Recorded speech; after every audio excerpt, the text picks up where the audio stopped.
Fala galera, bom? Eu sou o Gil e sejam bem-vindos ao meu canal. E hoje estou aqui para falar sobre as melhores representações do pecado da inveja na ficção inteira. Os nossos escolhidos de hoje são William Afton, o Homem de Roxo da franquia de Five Nights at Freddy's, que é a minha franquia favorita de jogos, né? Eu amo jogos de livros de FNAF, eu amo os jogos, os livros, as fangames e até os mapas do Roblox de FNAF, são bem legais. Só o filme que foi meio broxa, mas deu pro gasto. E o segundo representante de hoje é o Kokushibo, o Lua Superior 1 de Demon Slayer. Olha, eu acho eles as melhores representações do pecado da inveja. Sinceramente, de todos que eu já vi, eles são os melhores, né? Você pode achar diferente de mim, mas... Você pode achar que não, mas eu acho que são eles. Esses dois personagens foram os melhores que representaram o pecado da inveja. Mas tem um detalhe muito sutil entre eles que você só vai entender com o decorrer do vídeo. Então vem comigo e vamos nos afundar na história deles, beleza? E se você não viu o mangá de Kimetsu e nem sabe muito sobre FNAF, eu já falo que vai ter spoiler dos dois. Então, bora nessa. Na Bíblia, a inveja é tratada como um pecado destrutivo que corrompe o coração e afasta o ser humano de Deus. Ela é descrita como uma obra da carne e está profundamente ligada à cobiça e ao egoísmo, sendo proibida expressamente no 10º mandamento. O texto bíblico alerta sobre o perigo desse sentimento em diversas passagens marcantes. A destruição física e espiritual afirma que o coração em paz dá vida ao corpo, mas a inveja é a podridão para os ossos. Origem dos outros males. Tiago 3,16 adverte que onde há inveja, há perturbação e toda obra perversa. Exemplos trágicos na Bíblia mostram como a inveja levou a consequências terríveis, como o primeiro assassinato da humanidade, Caim matando Abel em Gênesis 4, e a traição dos irmãos de José, que o venderam como escravo. Em outras palavras, muita gente acha que inveja é só querer o que o outro tem, mas vai muito além disso. A inveja é a tristeza pelo bem do outro, é quando o sucesso, a felicidade ou a conquista de alguém incomoda você ao ponto de gerar um sentimento profundo de inferioridade e ressentimento. Enquanto a admiração nos inspira a crescer, a inveja nos paralisa. Ela nos faz focar na vida alheia em vez de cuidarmos da nossa própria história. É aquele pecado maldito que fez o anjo mais lindo começar a odiar quem devia zelar. A trágica história dos irmãos Tsugikuni surgiu no momento em que Yorichi mostrou seu verdadeiro talento. Mishikatsu, o irmão mais velho, sempre treinou muito, mas nunca foi capaz de sequer arranhar o seu mestre. Por outro lado, seu irmão mais novo, Yorichi, sem nunca ter treinado uma única vez e apenas recebendo instruções básicas, foi capaz de nocautear o seu mestre com extrema facilidade. Naquele momento, o mundo de Mishikatsu desabou. Ele viu aquela criança que ele sempre considerou fraca. Ele viu essa criança derrubar o seu mestre com a maior facilidade. É como se o seu maior desafio tivesse sido derrubado com uma facilidade extrema por alguém que nunca sequer treinou na vida.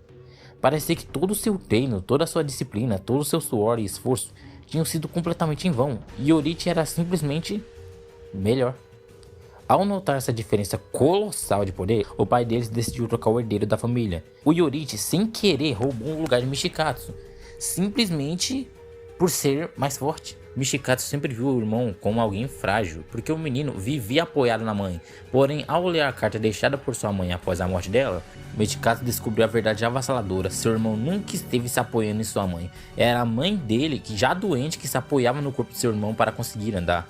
Aquele sentimento de inferioridade, de ser superado, apertou o peito de Mishikatsu e tomou conta de sua mente para sempre. Aqui nós já conseguimos perceber algo cruel. Mishikatsu era um excelente espadachim, um verdadeiro prodígio desde criança. Mas ao ser superado pelo seu irmão, ele passou a se enxergar como um ser inferior, ignorando o fato de que ele era incrivelmente forte, mesmo quando criança. Agora, saindo do Japão feudal e entrando direto no universo sombrio de Five Nights at Freddy's, vamos falar sobre o homem que transformou a própria frustração em rastro de sangue, William Afton. Muitas teorias e livros da franquia deixam claro que o motor inicial da loucura do Afton não foi apenas a loucura pura, mas sim a inveja obsessiva que ele sentia do seu parceiro de negócios, Henry Embry. Henry era um gênio criativo, ele era um homem que projetava os animatronics com uma facilidade que parecia mágica. Mais do que isso, Henry tinha um carinho do público, o respeito da comunidade e, acima de tudo, uma família que parecia perfeita e feliz. Afton, por outro lado, era o homem dos negócios, a sombra por trás das finanças, mas ele não queria ser apenas o administrador, ele queria o brilho, o talento e a admiração que o Henry recebia de graça.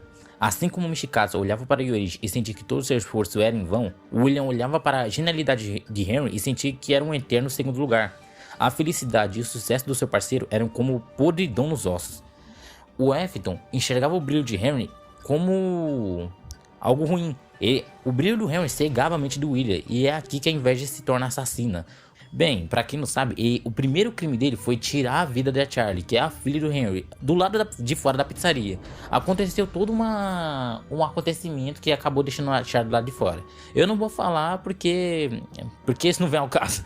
Então é o seguinte, o Afton não fez isso por dinheiro ou por poder. Ele simplesmente matou a Charlie, que era a filha de seu amigo, por crueldade e inveja, já que ele tinha inveja da família perfeita do Henry.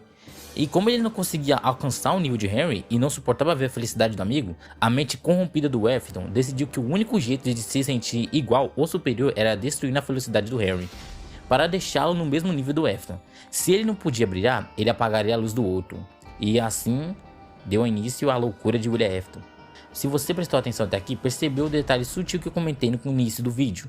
O paralelo entre o Lua Superior 1 e o Homem de Roxo é assustadoramente idêntico no quesito da inveja.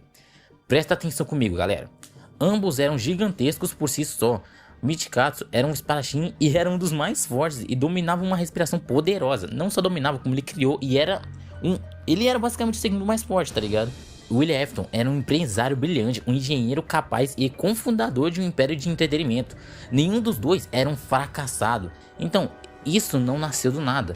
Eles não eram ruins, tá ligado? Eles não nasceu do absoluto nada. Eles nunca foram ruins. Isso só nasceu porque eles escolheram se comparar com divindades, tá ligado? O Michikatsu escolheu se comparar com Yorichi, um escolhido pelos deuses para matar a maior ameaça daquele mundo, Muzan. O William escolheu se comparar com a genialidade pura de Henry, um prodígio da tecnologia. E aqui vem o pior momento, o preço da imortalidade.